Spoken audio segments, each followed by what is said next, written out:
তেরি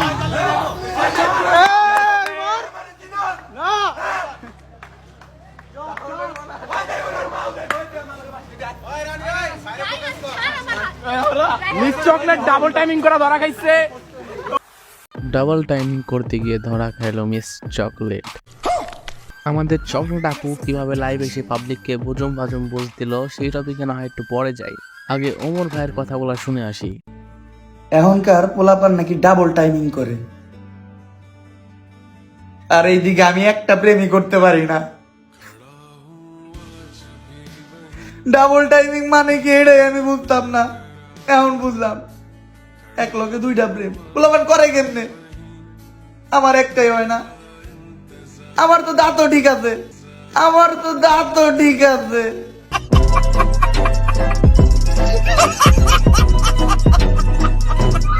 আচ্ছা এবার আসি মেন টপিকে।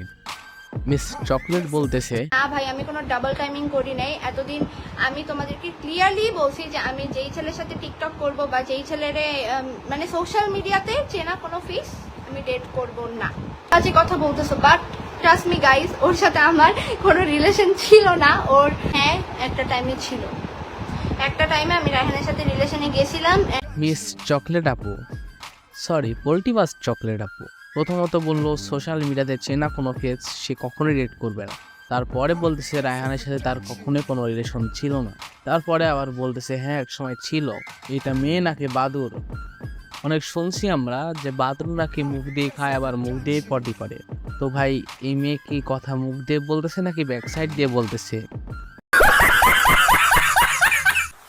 সো এতটুকু তো ক্লিয়ার যে সে রায়হানের সাথে রিলেশনে ছিল। তো চলো এখন শুনি ব্রেকআপের কারণ কি। বাট ওর পরে ও আমাকে চিট করার পরে আমি আর ওর সাথে রিলেশনে যাইনি।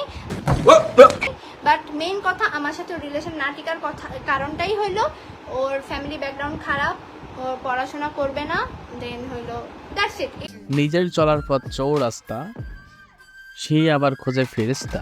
কাপল ব্লগ, লালারি, ঘষাঘষি সবই করো, আবার ঘুরে এসে নিজেকে সিঙ্গেল বলো।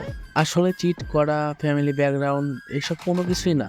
রায়হান একটা মিডল ক্লাস ফ্যামিলির ছেলে, আর আমাদের মিস চকলেট এখন একটা মালদার পার্টি পাইছে, যার কারণে রায়হানকে বাসটা দিছে।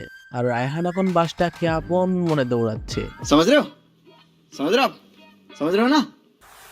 কিন্তু ভাই ও একটা মেয়ের রাস্তায় একটা মেয়ের নিয়ে এমন সিন ক্রিয়েট করাটা এটা ওর মোটেও ঠিক হয়নি, এটা ওর মোটেও ঠিক হয়নি। হ্যাঁ রায়হান যেটা করছে সেটা একদম উচিত নয়, কিন্তু তুমি যেটা করছো সেটা আরো বাজে। তুমি রায়হানকে জাস্ট ইউজ করছো। একটা বিষয় মাথায় রাখা উচিত, মানুষের মন কোনো দ্রব্য সামগ্রী না যেটা নিয়ে তুমি বিজনেস করবে। আর যদি বিজনেসই করতে হয় তাহলে ইমো ফ্রিল্যান্সিং করতে পারতে, কাপড় ব্লগের থেকে তো বেশি আর্নিং হইতো। আর আজকের মতো এই চ্যাপ্টার এখানে করলাম শেষ। তোমাদেরকে জানাই আল্লাহ হাফেজ।